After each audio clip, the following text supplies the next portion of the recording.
So any point of time when your blood sugar starts rising, that is your personal fact. अगर आपको healthy रहना है, आपको diabetes नहीं चाहिए, तो प्री डायबिटिक स्टेज पे आपको इंटरवीन करना जरूरी है. उस वक्त आपको वेट लॉस करना जरूरी है, नॉट कि जब आपको ऑलरेडी डायबिटीज. अब ओम भाई, यहाँ एक मेडिकली एक कॉन्सेप्ट है, वो है पर्सनल फैट थ्रेशोल्ड. तो डायबिटीज पॉइंट ऑफ व्यू से मेरे हिसाब से बहुत ही इंपॉर्टेंट कॉन्सेप्ट है अगर समझना चाहे तो, क्योंकि हमारे में जो बॉडी में ब्लड शुगर बढ़ता है वो इसी के कारण बढ़ता है. तो एक लेमैन के लिए आप कैसे इसे एकदम आसान भाषा में समझाएंगे ताकि हमें ये अंदाजा रहे कि बॉडी में फैट बढ़ता है तो कैसे उसका डायरेक्ट इम्पैक्ट हमारे मेटाबॉलिक हेल्थ और अल्टीमेटली डायबिटीज होने में होता है. तो अगर इस कंसेप्ट को आपको समझना है तो मैं एक लेवल पीछे जाके मैं थोड़ा उसको मोर एक्सपैंड करके उसको समझाना चाहूँगा. ठीक, तो ये इसको समझने के लिए आपको एक स्टोरी समझना ज़रूरी है. राइट. सो आज के ज़माने में भी कोई भी अगर आप ड्रग ट्रायल्स करना चाहते हैं या अगर कोई नई ड्रग का आप डिस्कवरी करना चाहते हैं, तो स्टार्टिंग में जो ये ड्रग्स होते हैं वो एनिमल्स में टेस्ट किए जाते हैं. ठीक है. तब एनिमल्स को, अगर आपको एक डायबिटीज की दवाई टेस्ट करनी है तो आपको एक एनिमल चाहिए जिसको डायबिटीज है. ठीक है. So and to lot of people surprise, animals में भी डायबिटीज होता है. इनफैक्ट कैट्स में type 1 diabetes is very common. Right. So lot of cats develop type 1 diabetes.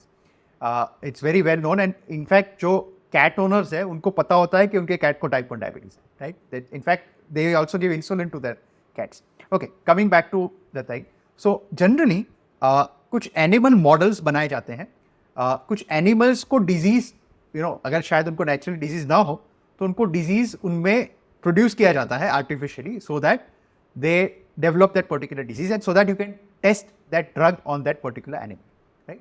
So generally इसके लिए गिनी पिग्स आपने सुना होगा. गिनी पिग्स होते हैं या माउस होते हैं या रैट्स होते हैं, इसमें जनरली स्टडीज किए जाते हैं very early stage of any drug. Right. So diabetes के लिए, जो टाइप 2 डायबिटीज के लिए जो मॉडल होते हैं वो किस तरह से डेवलप करते हैं. So what they do is कि वो जो ब्रेन में एक सेंटर होता है हाइपोथैलेमस, जो आपका फूड का इंटेक है उसको कंट्रोल करता है. राइट. सो वो कुछ ब्रेन के हाइपोथैलेमस के जो सेक्शंस हैं उनको वो सर्जिकली रिमूव कर देते हैं ताकि वो जो रैट है या गिनी पिग है उसको सटाइटी नहीं होता, उसको भूख, मतलब उसकी भूख मिटती नहीं. Right. So that animal keeps eating unlimited amount of food. ठीक है. और उसको फिर अनलिमिटेड फूड दिया जाता है. तो एक आपने माउस लिया, उसका सर्जिकली एक ब्रेन का पार्ट निकाल दिया जिसको उसे भूख मिट जाती है, और उसको अनलिमिटेड फूड दिया, तुमको खाना है खाओ. ठीक है. तो नेचुरली क्या है, वो mouse will keep eating the food. Right. उसको सटाइटी नहीं होगा, उसको सेटिस्फैक्शन नहीं होगा, तो वो खाता जाएगा. ठीक है. और वो खाता जाएगा और मोटा होता जाएगा. ठीक है.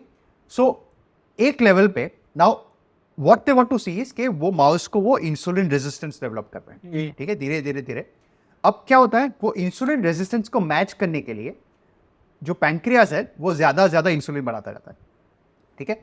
तो जैसे अगर वो माउस ने 500 ग्राम वेट गेन किया तो insulin, just I don't know the measurement of mouse weight, मुझे नहीं पता, लेकिन एज्यूम करते हैं कि अगर माउस ने 500 ग्राम वेट गेन किया तो वो इंसुलिन जो प्रोडक्शन है वो 1 टाइम से 2x हो जाता है. ठीक है, पैंक्रियाज का. सो ऐसे जैसे माउस का वेट बढ़ता रहता है, इंसुलिन ज्यादा बनाता रहता है, पैंक्रियाज ज्यादा इंसुलिन बनाता रहता है. This is classical insulin resistance. लेकिन एक पॉइंट आता है, जैसे एक रबर बैंड की तरह उसको खींचते जाओ, लेकिन एक पॉइंट आता है जब वो ब्रेक हो जाता है. राइट. वैसे ही एक लेवल आता है जब insulin can not produce, the pancreas can not produce more insulin, और वो माउस तो फैट होता ही जा रहा है. ठीक है. तो उस लेवल पे ब्रेक पॉइंट आ जाता है. ठीक है. एंड दैट लेवल पे उसका माउस का शुगर बढ़ना शुरू हो जाता है.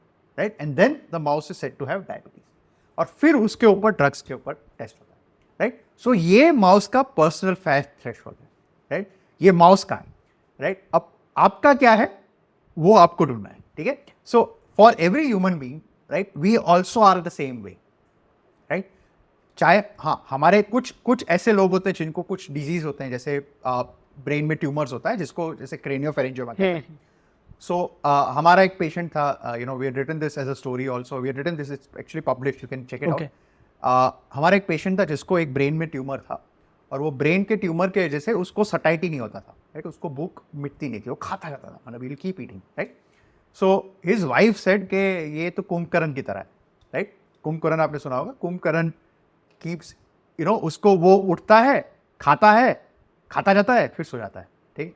हाँ, right, so will keep eating and then will go to sleep, right. वैसे ही ये भी all he will do is उठेगा, खाएगा, सो जाएगा। That's all he would do for his life, because उसको कोई सटाइटी नहीं है, राइट। और खाना वो खाते खाते थक जाए, मतलब खाना ऐसा नहीं उसको भूख उसकी भूख नहीं मिटती है, उसको खाते थक जाता है कि अभी बहुत खा लिया, मतलब थक गया मैं खाते खाते, अभी मुझे नींद आ रही है तो इसलिए मैं सो रहा हूँ, राइट। नॉट बिकॉज उसकी भूख मिटी है, राइट। सो ऐसे ही, so that way you know, ऐसे आर्टिफिशियली उसको, because of the brain tumour he has developed this, right. So we written this article in Indian Journal of Endocrinology Metabolism that Kumbkaran also probably had the same disease, right? You can check it out, you know, it's there available on Google, you know, you can search it, you will find it, right? So वैसे ही हमने अगर आप human beings के बारे में देखें, सो हमें भी आप देखेंगे कि धीरे धीरे हमारी सटाइटी सेंटर्स कम होती जा रही है, राइट। हम खाते जा रहे हैं, अरे एक बर्गर खाया, अभी और भूख है, एक और खाते हैं, right. So we keep increasing, है ना, आर्टिफिशियली हम एक ऐसा सिचुएशन पैदा कर रहे हैं जो हमारा सेटिस्फैक्शन होता ही नहीं है, भूख हमारी मिटती नहीं है, राइट। सो भूख मिटती नहीं है, हम खाते जाते हैं, भूख मिटती नहीं है, राइट, और फैट एक्यूमुलेट होता जाता है, ठीक है। और पैंक्रियास बेचारा और काम करता रहता है और इंसुलिन प्रोड्यूस करता रहता है, right. At some point of time ये अगेन जैसे माउस में ब्रेक हो गया, वैसे ही हमारे में भी वो रबर बैंड ब्रेक हो जाता है और the blood sugar starts rising, right. So any point of time when your blood sugar starts rising, that is your personal fat, Okay. right?